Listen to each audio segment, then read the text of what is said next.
What's up, friends? Welcome into this members only edition of the Pack a Day podcast. I'm your host, Andy Herman. You can follow me on Twitter at Andy Herman NFL, but you know that already because you guys are members and you guys are here for everything. So, what am I talking about? Appreciate you guys a ton and thank you so much for being part of the Pack a Day family. It truly means a ton. As I mentioned on the grades video just a little bit ago, we are closing in on 500 members, which is beyond crazy. So, thank you guys so much for that. Make sure to get your questions in. Should be able to get to a huge chunk of those questions today. Got about 45 minutes here, maybe a little bit more than that if we've got some great questions rolling in. So we'll try to get to absolutely everything. It's been a crazy day. Had the Pack a Day radio show this morning at 8 a.m., which was super fun. Then finished up my offensive grades finally, did the grades article, did the grades video, then spoke with Carmen Vitale for tomorrow's episode, then did the ESPN lacrosse radio show, and then came here for the members Q&A. So it has been a crazy busy day, but this is what I would love nothing more than to be doing is talking Packers. And I am looking forward to really what I would consider relaxing and talking ball with you guys because you bring the A+ stuff every single time. So let's get after it. King Kermit, what's up, Pack a Day fam? Hope you are doing well. Thank you for being a member and thank you for being here today. Donald Jackson, do you believe Tucker Kraft will get Pro Bowl consideration this year? Should he? I do not believe he will. I think usually that stuff takes a little bit of time. Now, if there's injuries and things like that, maybe he gets consideration towards the end. Obviously, there's not actually a Pro Bowl game anymore, but we'll see how that kind of goes. As far as should he, I would say probably not. Now, that is coming from somebody who beyond loves Tucker Kraft. You guys know, I've been saying it for years. He's an incredible player. He's making big time plays. I still think there's a little bit of that young fluctuation in his game where he's still working on some consistency stuff. This past week, from a blocking standpoint, he was really up and down, some really good blocks, some really bad blocks. And then obviously, he's making those big plays. He didn't get a ton this past week, but that's not a big deal. Sometimes you're just not going to get the ball thrown your way or you're not going to be a focal point. But I guess my bigger answer, Donald, is I'm not sure I technically care from a Pro Bowl standpoint. He's a really good tight end. He's going to get better. I do think he will be a Pro Bowler at some point, maybe next year, maybe the year after. But usually when it comes to voting, those things take a couple years where you really show exactly what you're capable of. And you see that kind of exponential growth and people start recognizing you for how amazing of a player that you are. That might just take a little bit of time for Tucker Kraft, but he's on the right trajectory, probably just not in 2024. Trans right was appreciate you, my friend. How do you feel about the idea of Myles Garrett and whatever stipulations that would bring? Only would cost $805K this year. I believe just expensive after that, but not guaranteed money. The money I'm not worried about. I mean, there's a couple things, right? So yes, the non-guaranteed, if you're going to trade for Myles Garrett, this is not a 1-year thing though, right? Like nobody is doing like we'll just take Myles Garrett for the rest of this year. For what you're going to have to give up for Myles Garrett, that is going to be a long-term commitment. I'm not fully convinced that the Browns will trade Myles Garrett, and I don't think they will. I probably don't think they should.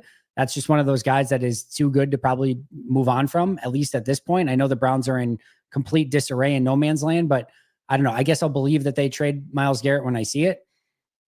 The bigger part is what you would have to give up to get a Myles Garrett. You're probably looking at multiple first-round picks. You're probably looking at, I don't know, maybe a first, a second, LVN, or 2 firsts and a 5th, or I don't know. You're probably just looking at an exorbitant cost that Green Bay will not do. Yes, I am a believer in the fact that I don't think Green Bay will part with the 2025 first round pick when the draft is in Green Bay. Now, maybe Goody could make some promises that he'll go and acquire another one, but I don't see Green Bay getting through day 1 of the draft next year with not having a draft pick. I also think that they have a crap ton of resources put into the defensive end room, whether it's Rashawn Gary, Preston Smith, LVN, those 3 in particular, but they obviously like Kingsley and Igbare. And then you still have 2 other guys too, in Brenton Cox and Aaron Mosby. So I don't think that Green Bay is in a position where they can go out and add an upgrade. That's not a problem. And I do think there's a Cleveland Brown pass rusher that actually could make some sense in Agbo Okoronkwo, who is a speed rusher who brings a different element to the table than the other pass rushers do. He's got a good spin move. He's quick off the edge. Like makes no money, and you're probably giving up a day 3 selection for him. If you could get Agbo Okoronkwo and add him to that rotation, maybe you give up Brenton Cox and like a 5th round pick for Okoronkwo. Like I would be all over that. I think that'd be a great deal for Green Bay, and it maybe would eliminate somebody like Detroit going to get him. So I think they could do something like that. I do not see a Max Crosby or a Myles Garrett in the future. I will tell you this. If somehow, some way, I am wrong, and the Packers trade for Myles Garrett or Max Crosby, not going to be mad about it. I will be here celebrating with you, and I will gladly be wrong if that's the case. I would be pretty stunned if either of those players are Green Bay Packers, however. Donald, I love what I've seen from Bullard and Evan Williams. Anil Adapo was one of my favorites throughout the draft process, but didn't the pundits say the safety draft was weak? They did. That is interesting to kind of look back at. I don't think there was a safety taken in the first round, correct? Let's see. I think I can pull up the tracker by position, maybe. Yeah. Prospects, position, safety. Where are we going here? Please don't separate it between. All right, good. All right. So Tyler Nubin Tyler Nubin was the first one selected, round 2, pick 15, followed by Javon Bullard. Cole Bishop then went to the Buffalo Bills. Kalen Bullock we'll see this weekend with the Houston Texans in the 3rd round. Tyke Smith to the Buccaneers. Cam Kinchins to the Rams. Dadrian Taylor Demerson to the Cardinals. Then Evan Williams to Green Bay. I think probably what you're looking at is like probably after that, I guess Malik Mustafa to the 49ers. I think once you got after that point, it really kind of fell off a little bit. And there wasn't like that clear 1A guy. So, I mean, I think Mustafa is playing well. Evan Williams is playing great. Bullock's playing well. Bullard's playing well. It just so happens, I think, that Green Bay kind of got maybe 2 of the best ones out of this draft class. So I still don't know that it's like this super strong safety class as you kind of look back at it now. But Green Bay got 2 of the better ones in Evan Williams and Javon Bullard. Tristan Wicks. The Packers are usually a step ahead when releasing a player a year too early. I can't help but think that they held on to Preston Smith a year too long. It could be the case. I think it's probably fair when you look at his contract. What happened with Preston is Green Bay got into that situation around 21, 22, where they kept pushing back his cap hit. And it kind of got you to this point of, well, if we cut him, there's not really any savings there, but you kind of wanted to probably move on, but they were just kind of pot committed by that point. Sometimes when you kick the can down the road like that, it comes where there's never really a great exit point. And if you look at the contract structure, there hasn't been a great exit point because of all the kicking the can down the road with Preston, where he's going to cost us exorbitant amount against the cap no matter what. And just kind of keeping him that extra year just kind of kept making sense. I will say this. You are at the point now where Rashawn's supposed to be your clear 1A and LVN is supposed to be on the upward trajectory, right? Like those are kind of supposed to be your 2 big time guys. And Preston Smith is at the point in his career where if he can give you a solid rotational piece at defensive end, you feel really good about it. I think Preston can still give you that. Now you're paying him more than that. But again, a lot of that's due to kicking the can down the road quite a bit. But you can make the argument probably a year too long. I still think he can contribute to this team. Don't think he's necessarily a bad player, but you're probably not getting the return on your investment for what you're paying him against the salary cap this year. I think that's a very clear statement. Packers HQ. What do you think of having a specific kicking coach? Read an article about how only 3 or 4 teams have one, and most special teams coaches have more of a scheme background than kicking specifically. I think it probably makes sense. It just depends if you want to put the money into it. I think it was Bisaccia who maybe answered this in a press conference, or maybe it was Matt, that almost every single one of these kickers have their own kicking coach, like their own guy that helps them with that stuff. So I'm not sure how important it is for the team to have another one, but either way, it certainly wouldn't hurt anything. And if they felt like that could be advantageous, I would be all for it. But yeah, it's fine by me. I mean, add another job to the payroll. It's not like Green Bay is going to miss out on another, whatever, couple $100,000, whatever it would be to sign a kicking coach. So yeah, get after it if you think it could help you. Not sure how much of a difference it would have made, but if you think it can add a small percentage of making your team better, then go out and do it. Will the Packers be able to run against the Houston front? Seems like the only way to slow down Hunter Anderson will be to run/play action. Don't necessarily agree with that second part. Green Bay's got a really great pass protecting offensive line. So this is a strength on strength, and I'm excited to see how this turns out. But I think Green Bay can protect Jordan, even against 2 very good pass rushers. I think the big thing for Houston this week is, figuring out their inside linebacker situation. Their top 2 inside linebackers did not practice again today, and El Shahir and then Henry To'oto. That is going to be a very interesting dynamic to kind of keep an eye on. And then outside of that, you've got Danico Autry, who is just coming back from suspension. Can he play a full breadth of snaps, and how much can he give you? And then they had Fatukasi, one of their top interior defensive tackles, who is not yet practicing this week. He could eventually be out. And Mario Edwards, another one of their defensive tackles, just got suspended. So they are definitely a little bit light. They've got big Tim Settle as a backup on that defensive line. He's a big dude, more of a run stopping guy, but I do think there will be opportunities to run the ball, especially if some of those injured players do not come back from their injuries in time. I know Garrett is too good. Just hoping we find defensive end help more than cornerback help. And I know Cleveland is shopping a lot out right now. Yeah. Could be, you could go make a trade for like a Greg Newsome and a Agbo Okoronkwo from Cleveland. There's definitely some guys that could make a little bit of sense there. I'm a Newsome believer. He hasn't been good in Cleveland. Nobody's good in Cleveland. Go get him and see if you can make him better when they come to Green Bay. 96, the Packers had 3 Hall of Famers, Favre, White, and Butler. In 2010, Green Bay will have 2, Woodson, eventually Rodgers. If Green Bay reaches a Super Bowl, who do you predict will be a Hall of Famer? Well, that would definitely put Love in the conversation, right? If he goes out and wins the Super Bowl and continues on the trajectory that he's on, getting that Super Bowl would very much put him in that conversation. So I would say probably Jordan Love. I think if Xavier McKinney played really well for this time period in Green Bay and got a Super Bowl, maybe had a Defensive Player of the Year season or something in that realm, I think you could potentially look at him as somebody who could be in that conversation. Then it gets tough. Then you're going to probably need somebody to really step up. Yeah. It gets a lot harder after that to figure out Hall of Fame because, I mean, Josh Jacobs, he'd have to go on a really, really special run these next 3 years to probably get in that Hall of Fame conversation. Not sure I see that coming. Like you could say like Tucker Kraft, but that's quite the projection. To put Hall of Fame on him would be quite the, I don't want to say burden, but you don't want to necessarily put that on him at this point in his career. Like wide receiver is such a tough position to crack as a Hall of Fame guy. Could Jaden Reed have that type of career? Maybe. But again, as a mostly slot guy, it's just tough to have the longevity a little bit more. So I don't know if I would put that on him either. Zach Tom is great.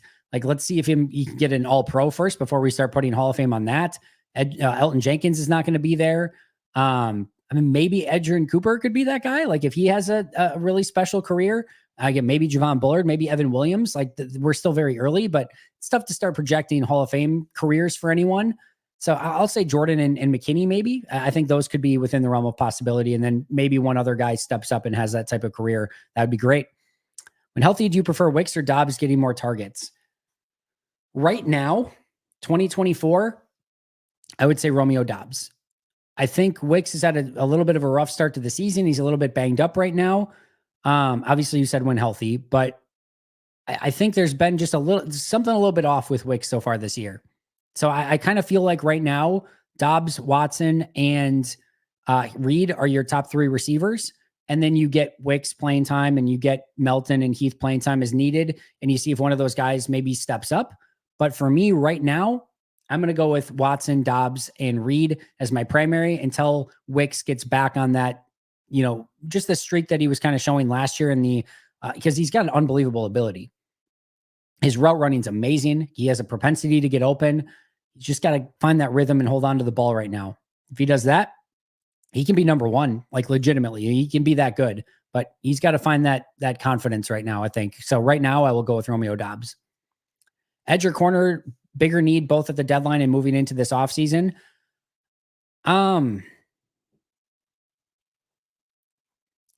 It's such a weird conversation just because I've talked about this a little bit, but I know how GMs think.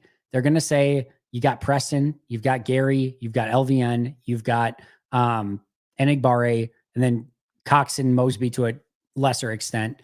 Like they're going to look at that and say, we've got the bodies. You guys got to figure out a way to get the most out of them. We're not lacking for talent at defensive end. You've got to figure out a way to get the most out of those players.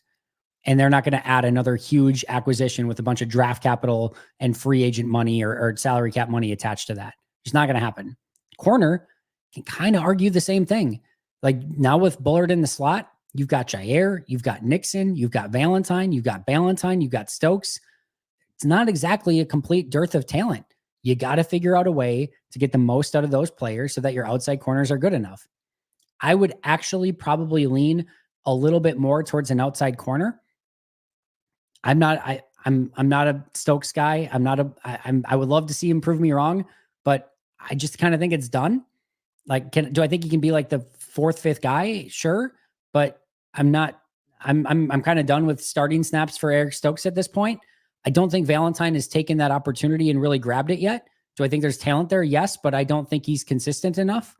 I like what Nixon's doing on the outside right now. I'm not sure how sustainable that is, especially in big time matchups against guys like Justin Jefferson, against guys like Romy or Jordan Addison, excuse me. So to me, I kind of would say that I would like one more outside corner that I feel maybe a little bit more comfortable with, but I don't really see them doing anything significant at either of those positions unless there's an injury at one or the other. B. Brown, good to see you. Thank you for being here. Cleveland wants high draft compensation for Garrett, and Goot loves his draft picks. Very unlikely. It's very unlikely for a variety of different reasons, but yes, that's another one of them. I know this will never happen, but what would you give up and what would you think they'd accept if we traded for Max Crosby? Yeah, so Danny, we've went over this already with Myles Garrett, same conversation with Max Crosby. And we just kind of went over it a second ago as well. Just do not see this happening in any way. Would love to be wrong. If they go get Crosby or Garrett, awesome. That'd be really fun. I would love to see it. Show me it. I'm all in, but cannot see any world where that exists. Just cannot see a world in which that exists. If the Packers think that Carlson or Narveson have the potential to be good kickers in the future, why isn't one of them on the practice squad? Is that just Goody being generous? I don't know how that would be generous, but I think the big thing with Carlson and Narveson, they got their opportunities. I talk about this all the time. In the NFL, you are what you present when you are given your opportunities. There's no guarantee that you're going to necessarily get another one. Like both of these guys, and Anders Carlson, he got a full year last year and a full offseason this year to do everything he could to show he was a guy. And he couldn't do, not only could he not do it, he never showed signs of improvement. In fact, was kicking poorly at the end of training camp before they released him. That's number one. Number two, Braden Narveson, like they really tried to make him the guy through the first part of the season. Is it a very small sample size? Yes. But they gave him that opportunity to prove himself and show he could be the kicker.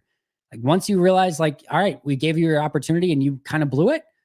I understand with Green Bay going in another direction. Now, we have seen with Corey Bojorquez and J.K. Scott at the punter position, those guys have gone on to have extremely fruitful careers with other teams. J.K. Scott's arguably the best punter in the NFL right now. So I'm not saying it's like this perfect situation, but Green Bay gave those guys opportunities and said, here, be the guy. And both of them had the opportunity to run with it. Neither of them could. Both of them got worse before they got cut. And I understand the decision not to go in that direction.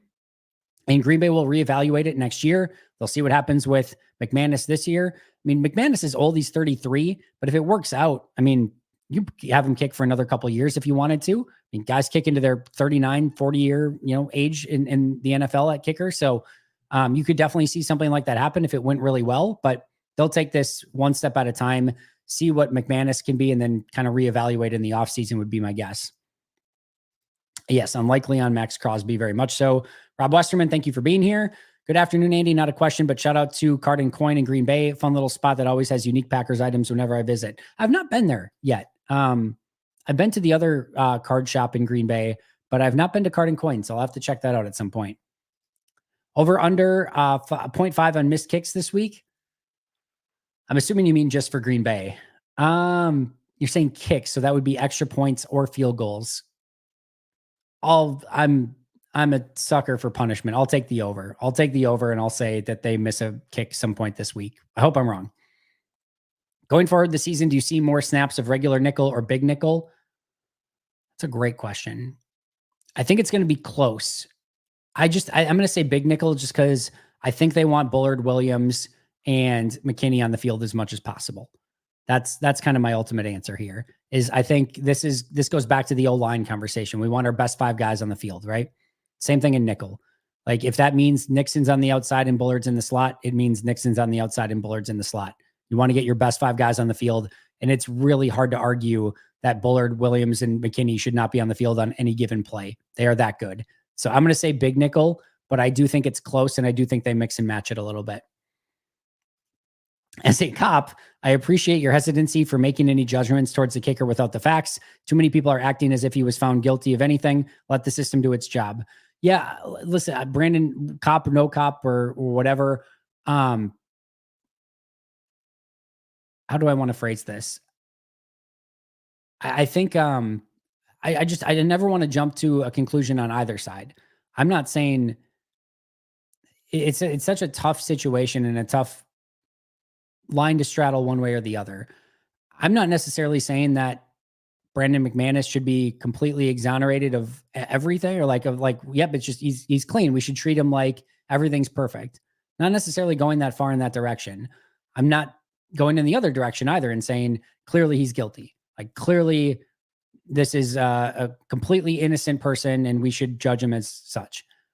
I'm just saying I don't know how you can jump to either conclusion. I would love to believe the two women. I would love to believe him. And I just have no way of knowing. We have no evidence that has been given to us, the public, to say there's clearly something he did wrong here. It is one person's word or two people's word versus another person's word. And when this was dug into, first of all, there's no issue in the court of law. There's nothing that's pending there. The NFL said there's no issue on our end when we did our investigation. The Packers said there's no issue on our end when they did their investigation. And the civil suit has been closed, and the terms of that closure are unknown. They are, what's the word I'm looking for? Confidential. Sorry. Like I said, it's been a long day. They're confidential. So I just don't have the information, nor the knowledge, nor the desire to judge somebody in either situation in one way or the other when I don't have all of that information. So again, I am not going as far to say everyone should now just be extremely happy that he's the kicker. I can understand the trepidation that some may have with those allegations out there of maybe bringing him in. I understand it. Like listen, we live in a world, yes, where let the process play out and what you're saying and let the facts be the facts. We also live in a world, like it or not, where there's a court of public opinion. Those things, right or wrong, good or bad, ugly or indifferent, they matter. And I get people having hesitation over that. I really, really do. But for me personally, and I'm not telling you how to act anyway. I'm not telling anyone on the other side to act anyway. I'm just saying for me, tough for me to make a judgment in this one. And for that reason, not going to do it. All I can do is let the process let itself play out. Hope for the best. Hope that there wasn't the situation that was claimed to have been had, and that Green Bay got a good kicker out of it. And I'll kind of leave it at that. What's up, Andy? If McManus struggles to kick in Lambeau, do you think it's a possibility the problem is kicking in Lambeau? It's not easy to kick in Lambeau. That's for certain. And if the misses in Lambeau are a little bit more, if it's 3% worse, 5% worse, whatever that is, okay, but that needs to be for the opponent's kickers then too. It's not like we're seeing other kickers come to Lambeau and just everyone struggles in Lambeau. Like we see kickers come to Lambeau all the time and make kicks. I've seen games in the NFC Championship game in negative degree weather, kicks go through the uprights, so yeah, it might be a little bit harder, but you know what? You get paid to put that ball through the uprights regardless of the situation. And especially when the weather's good. The weather's been I know it was a little rainy this past week, but nothing enough to make a massive difference. You got to make your kicks. That's what you're paid to do one way or the other. Is Josh Myers doing enough to get a second contract after the season? If that happens, can the Packers afford to keep both Zach Tom and Rasheed Walker the following year? I would say the second part is yes, they can find the money to keep those guys if they want to. The first part is I would argue that yes, he is doing enough to earn himself a second contract. I would make that argument based on how he's played so far. However, I don't think they'll go in that direction. Just personal opinion. I could be wrong on that. Maybe they do end up giving him a contract. We saw John Runyon Jr. go for $10 million plus per year on the open market last year. I think if Myers is playing right now better than Runyon did last year, quite easily at this point. If that ends up being the case and that stays that way, I would expect Myers to get at or around, or maybe even a little bit more than what we saw John Runyon Jr. get with the Giants this past offseason. And if that's the case, knowing what salaries Green Bay has coming up, my guess is Green Bay would say, listen, we really like to have you back, but at that price point, we're good. Thank you. And good luck with your next team, because you have a starting five basically set already. If you want to, in Rasheed Walker, Sean Ryan, who's playing really good football right now, Elton Jenkins, Jordan Morgan, your first round pick from this year, and Zach Tom, 1 through 5. And you have Jacob Monk on the interior to back up, and you'll probably get some reinforcements next year, either via the draft or free agency, to kind of shore up some of the depth there as well at a cheaper rate than 10, 12 million per year that you'd be paying for Josh Myers. Add in the fact that even if you don't go with that lineup, right, there's an argument to be made that Sean Ryan, Zach Tom, Elton Jenkins, and Jacob Monk, all four of those could theoretically be the starting center next year. So you are not at a lack of options at starting center, and you have probably 5 or 6 guys that are capable of starting as early as next year. And that doesn't even include maybe somebody taking a step like a Kadeem Telford, a Travis Glover, or somebody else that I don't necessarily expect to happen, but is not completely out of the realm of possibility either. So I think he is doing enough to earn that contract, but I don't think it's in Green Bay. I think he'll get paid a little bit more somewhere else than what Green Bay may be willing to pay him because of the depth that Green Bay has on their offensive line.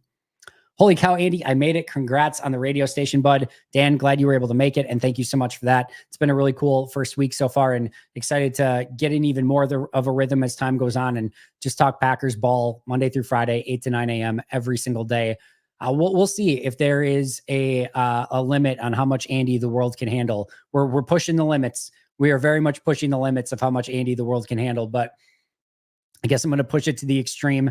We're going to get the 5 days of Pack-A-Day radio show, daily podcasts, radio hits, members Q&As. We're going to do all of it. And if the world rejects it and said, that is way too much, Andy, then we'll scale things back a little bit at some point. Gary would pull back on the speed rushing. He could be absolute physical freak if he'd just use it. As we've said for a while, want to see him be a bit more of a bull rusher. I like the way he's played the last 2 games, though. Good 2 games from Rashawn Gary the past 2 weeks. Go watch it closely. You'll see good football from Rashawn Gary. He's closer to breaking out than closer to regressing, in my opinion. So hopefully that comes to fruition this week. Big game against CJ Stroud coming up. Want to see Rashawn go out and have one of his best games of the season. Do you believe the Packers will pick up the 5th-year option for Quay Walker or Devontae Wyatt after the season? Quay Walker, I believe, will be no. Devontae Wyatt, I think, will be determined on how he plays the remainder of this season once he gets back from injury. I would lean more towards yes. So I think Wyatt's a yes, Walker's a no, but I am very confident in Walker. I'm less confident in Wyatt. And again, I think a lot of that is dependent upon the remainder of this season. Yep, Kicking Coach article said they don't want conflicting advice with their offseason coaches. Issue is you can't correct in real time in game. 90% joking, but I can say, I say let them call on the sideline phones. Yeah, I don't know about that, but either way, do what's best for the kicker. And if you feel like keeping with their main kicking coach is important, then do that. If you feel like it's important to have one on the team, then do that. But I don't know. I don't think it's a big differentiator one way or the other. Packers mostly have big bodies at defensive end, not much in the way of bendy speed rushers. Do you think they need that bendy guy as a changeup? I would love that. I'm always for different flavors, right? I want a little bit of everything. We see it at wide receiver. We see it at tight end. We see it at all along the defense with the safeties and the defensive backs. I want unique pieces. I want stuff that, maybe if you're going against an offensive tackle that struggles with a bull rusher, all right, let's get Rashawn Gary, LVN in there. Let's see if they can, bull rush that player, assuming they're willing to actually do it. And then you get a big lumbering guy like DeJuan Jones in Cleveland or someone like that, and you've got a speed rusher. All right, let's get that guy across from a speed rush and let him do the work. So I like different types, flavors, spices. Variety is the spice of life. Give me that. So I would love to see Green Bay go out and get at least one bendy sort of speed rusher just to give them a different sort of flavor than maybe they have on the team right now. Danny, how's our cap space look next year? Anyone expected to hit free agency that could make an impact for us? Danny, I'm going to be totally transparent. Haven't looked that far ahead at potential free agents. They will have money if they want to go out and spend it. It's not going to be this exorbitant amount. Some of it's going to be dependent on if they want to bring back some of their free agents like Josh Myers and TJ Slayton. Some of it's going to be dependent on if they move on from some players. I don't really see them moving on from Josh Jacobs unless something crazy happens, but that's a salary they could get off of. Preston Smith, it's not going to be a ton of savings, but there are certainly some contracts like that they could move off of. So it's going to be dependent on who they want to keep, who they want to save, who they want to cut, and if there is a free agent they want to go out and get. And of course, they can always open up some money by backdating some contracts and pushing some things out if they really wanted to go get a player. But they'll be in a place where if they want to go get a guy, they'll be able to go get a guy. If they want to more take it easy and focus on their own guys, they could do so. If they want to just kind of take it as we'll add 1 or 2 smaller pieces here or there, they could do that. Just going to kind of be dependent. We're not going to see a Josh Jacobs and a Xavier McKinney. In fact, I don't think we see any real big free agent signing next year, but I think you probably see maybe 1 or 2 mid-tier type of free agents brought in, maybe a 1 year, $5 million type of deal, or maybe a 2 year, $10 million or something like that. 3 years, 18, maybe as a max. but I think for the most part, they go kind of mid-range shopping next year.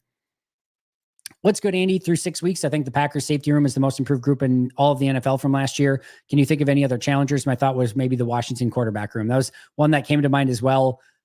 Bears quarterback room, you could make the argument on as well. And probably not to the extent of Washington's, but the quarterback position, take that position aside. And yeah, I think Green Bay safety room is the biggest upgraded room in all of the NFL. Nothing else I could think would make an argument. And going from that safety room last year, we don't need to name names, but to what they have right now, significant increase in talent. And what we're seeing on a week-to-week basis is night and day difference. It's really fun to watch. Last week was the package we were looking for without 20 drop passes and 150 yards and penalties. What's the pack I'm assuming we were looking for? I love how Wicks gets open, but Dobbs showed what happens when balls aren't dropped. Any numbers on Wicks catch percentage? Don't have that off the top of my head, Dan. I'll have to kind of take a look at that at maybe at some point, or PFF I'm sure probably has it. But either way, I just need to see Wicks get into a little bit more of a rhythm and a little bit more confidence with what he's doing out on the field. Once he gets there, he's going to be a really good receiver. He's going to be an important piece for this team.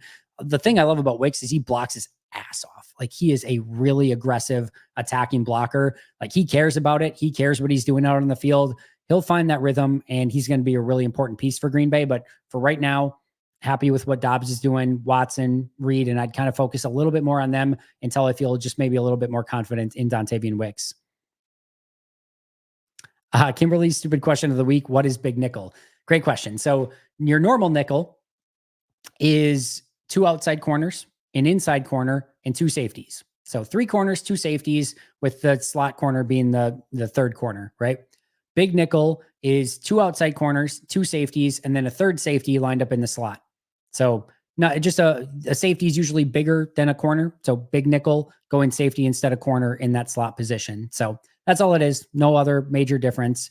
Yeah, kind of simple as that. Not a dumb question. When Lloyd is activated from IR, does Brooks keep his roster spot? I hope so, Kevin. There's going to be some roster gymnastics coming up. If they want to activate Jonathan Ford this week, they're going to have to cut somebody. I would think that would be either like a Brenton Cox or an Aaron Mosby if they wanted to bring up Ford. Otherwise, it just could be Jonathan Ford that they let go of. And then once Lloyd is back, maybe another injury next week will predicate somebody having to go on IR, and they just bring up Lloyd and it's a 1-for-1 swap. But otherwise, they will have to release somebody there too. Travis Glover, Brenton Cox, Aaron Mosby. Those are probably some of the names that you're potentially looking at that could make some sense. Or again, Christopher Brooks, if they wanted to go in that direction. But I hope Brooks keeps his spot because I'm a fan. I really like what he's doing out there. Donald, unlikely, but one trade target I would love to see is Dexter Lawrence. Yeah, me too, my friend. Defensive tackle with run stopping and pass rush ability. He's also the right age, 26, but probably have to trade Kenny Clark to make the money work. Yeah, they're not going to trade Clark. I would love Lawrence on this team. He is an absolute beast, but it's another one. Again, I would say any of those top tier all pro candidates, probably get out of your head. Think more of, little marginal upgrades here or there. That I could see Goody doing. Any of the big home run swing stuff, just do not see it happening. Matt LaFleur said the O-line blocked so well on one pass play that Love was baking a pizza in the pocket. Any indication whether it was a Luigi's? Clearly, it was a Luigi's. He had the opportunity to put that fresh dough pizza right in the oven, sit back there, let it rise on its own, get it out of the oven, let it cool off a little bit.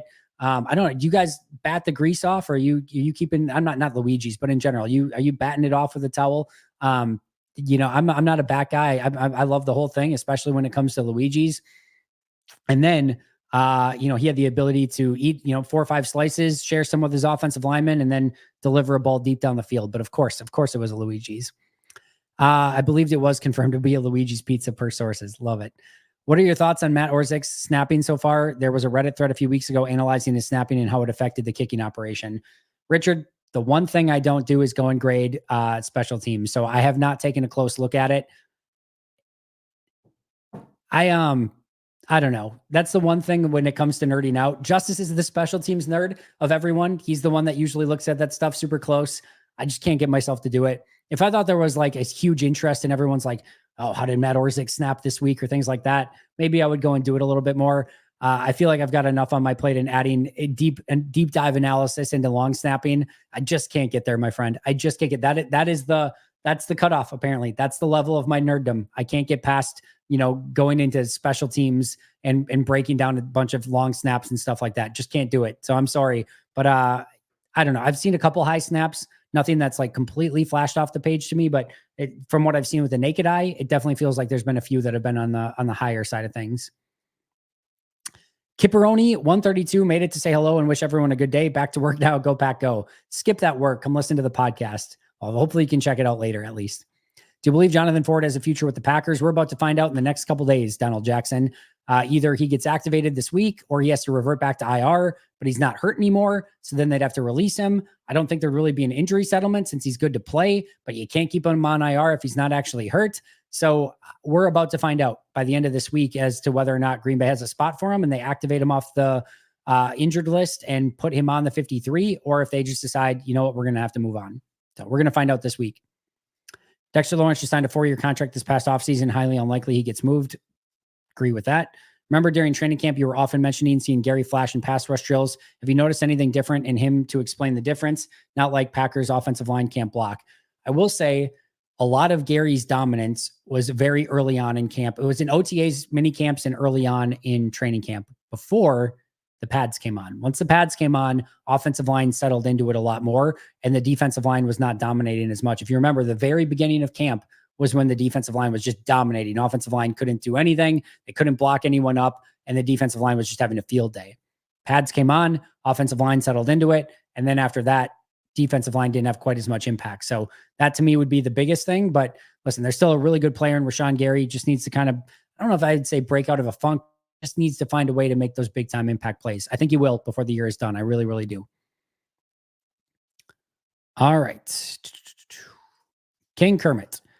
Any way to get the radio show content on here or autograph, or is it only on the app you said if you're not listening live on the website? Yeah, it's only on Odyssey. So Odyssey is actually a competitor to Blue Wire, which is on our audio side, which is what we go with. So Blue Wire and Odyssey were both great enough to say Blue Wire was like, yep, go do the radio show. We're cool with it. Odyssey's cool with saying, yep, you're with Blue Wire. That's fine. So I was very thankful to both parties for doing that, but they're technically kind of competitors. So can't take the radio show and put it on a Blue Wire, and can't take Blue Wire stuff, put it on Odyssey. So a little bit of a conflict of interest there, but I really appreciate both sides being totally awesome with everything. So yeah, won't be there. And then from a YouTube side of things, there's no conflict there per se, but there's no video for the radio show. First of all, I could theoretically just throw the video on, but they obviously want it to be special to the radio show and to Odyssey. So no YouTube channel there either. So we'll have to go out and get the Odyssey app for the Pack-A-Day radio show, but super easy to do, or you can just listen on the fanmilwaukee.com page every single day as well. Would you rather see the Packers trade sign a high-end corner opposite Jair? Or would you rather see the Packers draft multiple young corners in the draft next year? I guess I'll take the draft just because I think at some point you're going to have to continue to build the young talent up on this team. Jair probably is not going to be here forever. Like you gotta find some good young corners at some point. So I'll say draft. I'll say draft and develop those guys, go out and find them and see if they can come in and make a big impact for you. So I'm going to go with draft on that one. Feel like I've heard all of our receivers described as great blockers. How would you rank them best to worst? I'm actually going Bo Melton 1. A lot of people would put Malik Heath there. I actually don't think he's been great at blocking this year so far. Bo Melton 1.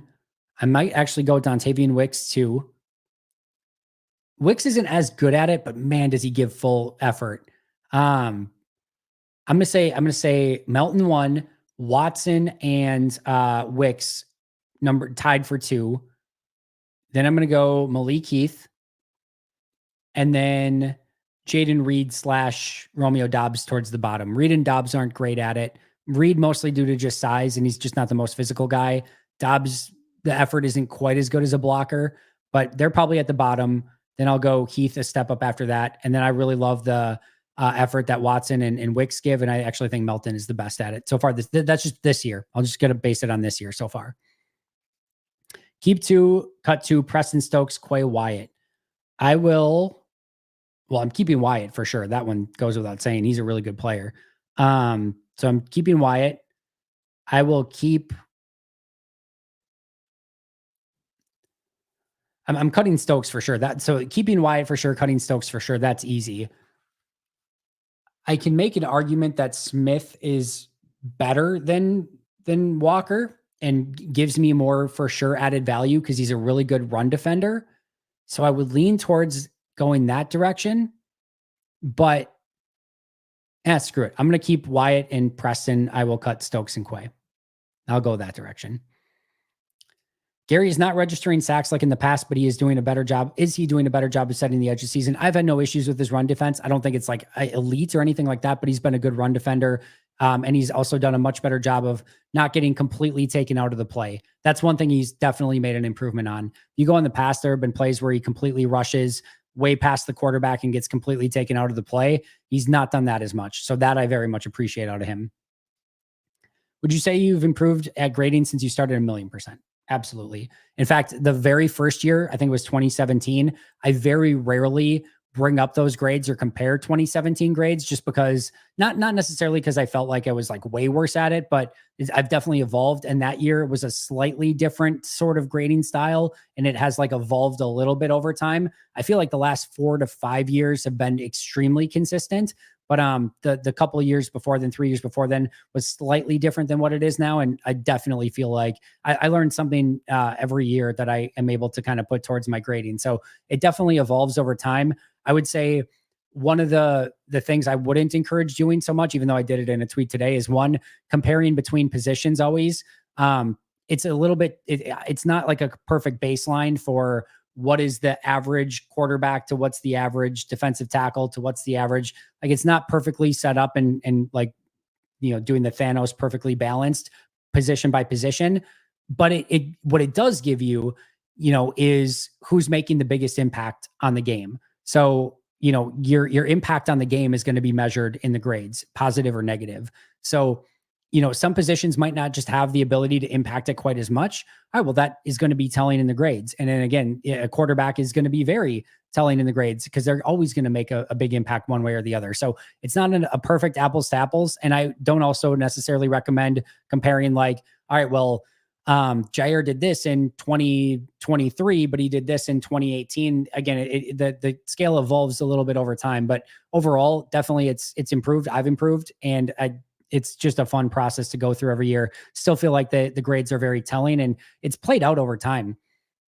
Meaning, you look at some of the worst graders, it's guys that are cut and released and traded away and everything. Like, it's not like Green Bay's holding on to a lot of these guys that I'm giving bad grades to. Like, more often than not, they end up off the team pretty quick thereafter. And the guys that are playing very well, a lot of times see contract extensions and big money and all that sort of stuff. So it definitely plays out that way more often than not. And it's just little things too that I always nerd out about maybe a little bit more. But when I give out my grades midweek and I'm like Sean Ryan, where I'm like 3 weeks ago, and I'm like, that was the best I've seen Sean Ryan play.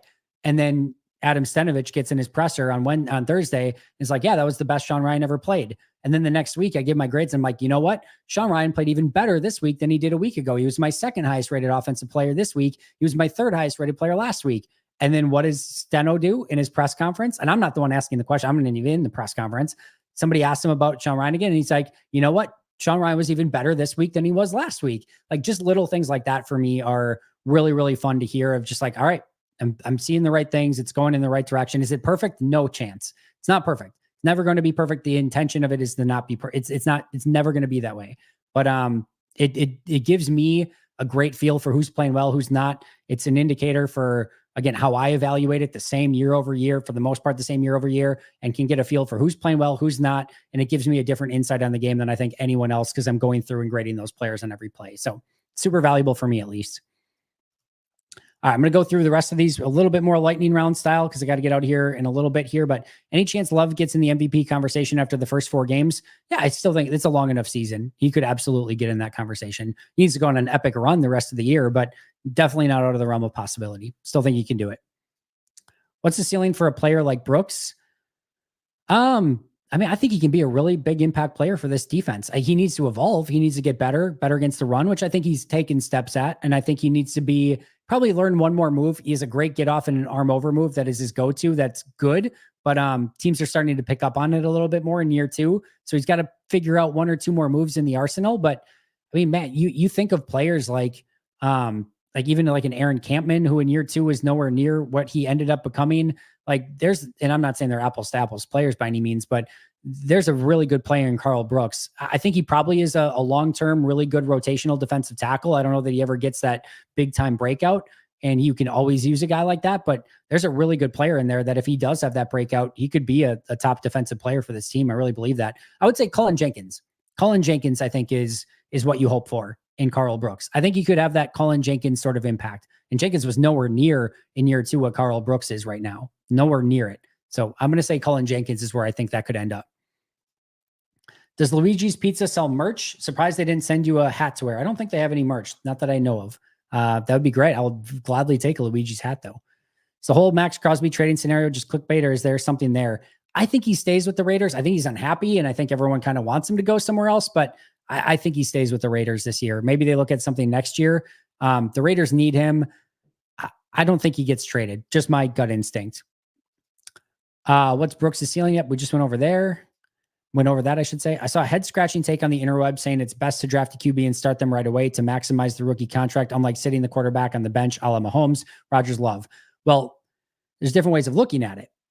If you have a quarterback that's ready to play right away and start right away, yes, the sooner you can accelerate that, like Jaden Daniels, like, man, if you get that right away and you're getting unbelievable quarterback play at a fraction of the cost, yeah, that's a cheat code. That's the best case scenario. The sooner you can get a rookie QB contract out there on the field and playing really good football, that's the dream, because you're paying what somebody should be getting paid 50, 60 million for, and you're paying them like 8 to 10 million. Like, you're saving 40 to 50 million on production there that you can go spend to, completely fill out the rest of your roster with big time free agents and whatever else you want to spend it on.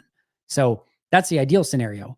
But most quarterbacks aren't ready to do that right away, and they need the time to develop, a la Jordan Love. So there's no one size fits all. If you can get the quarterback to play really good right away, that's the dream scenario. It's not like if Jordan Love would have been ready from day one, it's not like Green Bay was like, nah, we just want to give him more time. We don't want to have him out there with this really cheap rookie contract. They would have loved if he was amazing. Now, they would have had to figure out the Rodgers thing a little bit earlier, but they would have loved that. Just didn't happen that way. He needed time.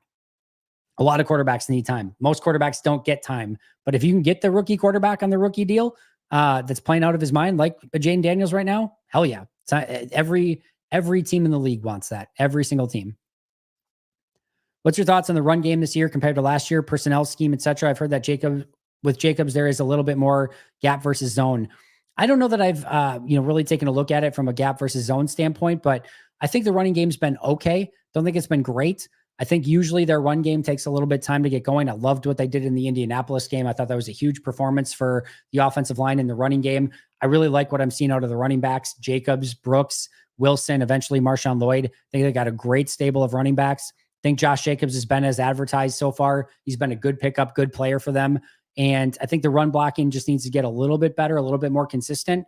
But overall, solid, not spectacular, but they're getting like 150 yards on the ground per game. I would say a lot of that is a little bit of smoke and mirrors from Matt and just some of the stuff that he does, but it's been okay run blocking. Not great, not bad. It's been okay. And overall, I think the running game can get better, but still pretty solid so far. Case for keeping 4 running backs when Lloyd returns. The case for doing it is that all 4 running backs are 53-man roster caliber players. So you don't really need 4 running backs, I don't think. I don't think that 4th running back is going to get on the field, but I think he's a good enough player to be on the 53, and I would be afraid of maybe potentially losing him to some other team. So that would be the case for it. But you don't technically need 4 running backs. I don't think anyone's necessarily making the case for it in that regard, but he's worthy of a 53-man spot. Last year, you said that the Rodgers injury impacted the evaluation between the Packers and the Jets. Now that Rodgers has played, what are your thoughts on the evaluation between the two teams? I think, Aaron, what we're seeing right now, although a year older and definitely coming off the Achilles, I think we're seeing that Green Bay made the right move in being time to move on. And that's not to say that Aaron can't still be a really good quarterback right now. I think he can, but I think you're seeing a complete lack of mobility. And I think you're seeing a quarterback that is still stubborn in his ways and wants it done completely his way. And I think that would not have continued to fit in Green Bay. I think if I had to choose between Jordan and Aaron right now, I would choose Jordan very easily, wouldn't even hesitate. But I'm interested to see what happens with Devontae. I think there's still a very good player there in New York. I hope he has a really good remainder of the season, but I think we're seeing that Green Bay very much made the right move, getting off that contract, going with Jordan, going in a different direction. And it was time for the change. It was the right move. They made it and they deserve credit for it.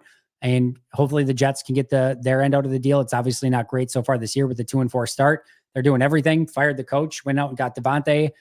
It's now or never for the Jets. They got to put some wins together rather quick here. Certainly think he's great as a 5th round pick and a guy I was worried would be injured all season, but is Enigbari developing enough to be a starter in the future? I wouldn't say that yet. I think he probably kind of projects as a rotational guy, but again, we're talking about a guy that's still very, very young in his career, and there's still a decent amount of upside there, but I would say he's still projecting as somebody who's a nice rotational edge rusher kind of moving forward. Hope he proves me wrong and hope he goes out and balls out at some point, but that's where I would put him right now. Taking my football analyst hat off, who's your favorite current Packers players to root for? Tucker Kraft, Jaden Reed, Xavier McKinney, Javon Bullard, Evan Williams, Edgerrin Cooper, Carl Brooks. There's a lot of them. I really like Jordan Love, Dontavian Wicks. I really like this team. Emmanuel Wilson. This is one of the most likable Packers teams, I think, of all time. They're just a really fun group of players. There's very few guys that I watch and I'm like, oh, I can't stand watching this guy play. Just a really, really fun team. So I think that part of it's easy. I can take that analyst hat off at any time and enjoy a lot of these players for who they are as players. So it's a very, very fun team. How many NFL teams have a better line than the Packers from a salary cap perspective? Is any team better on a dollar per dollar performance basis? I have to go and kind of look at that a little bit closer, Donald, but I wouldn't trade them for many. That's for sure. And from a pass protection standpoint, they might be the best. I love the depth. I love the, just different ways that they can build it if they need to with the flexibility and the versatility that some of those guys have. It's a really fun offensive line and pretty homegrown too, right? With Rasheed Walker, draft pick, 7th rounder, Elton Jenkins, 2nd rounder, Josh Myers, homegrown 2nd rounder, Sean Ryan, homegrown 3rd rounder, Jordan Morgan, homegrown 1st rounder, Zach Tom, homegrown 5th rounder, 4th, 5th, right? So yeah, homegrown offensive line, top 6 are all draft picks. So cool to see that as well. Hi, Andy. Thanks for the great content. You are more than welcome. Thank you so much for being here. Appreciate you stopping by and thanks for being a member. You got to mention Zach Tom too. About which part? For players to cheer on. Yeah, absolutely. No, he's another one. It's a really, really fun team. All right, friends, I am going to get out of here. Got to get my kids to gymnastics here in just a little bit, about half an hour away from that. Got to pick them up from school and get them over there. It's been a crazy day. Got to make sure I don't lose my voice too. We got a whole, rest of the week left to do. Radio show in the morning. Make sure to check that out. Pack-A-Day Radio Show. Of course, appreciate you guys being members. I will see you right here tomorrow for happy hour, 4 p.m. And then tomorrow, Carmen Vitale and I, Ross Uglam's got a bunch of content that I got to get uploaded coming out shortly. So for all of you guys that are members, you're going to see that very, very soon. But until next time, and as always, go Pack Go.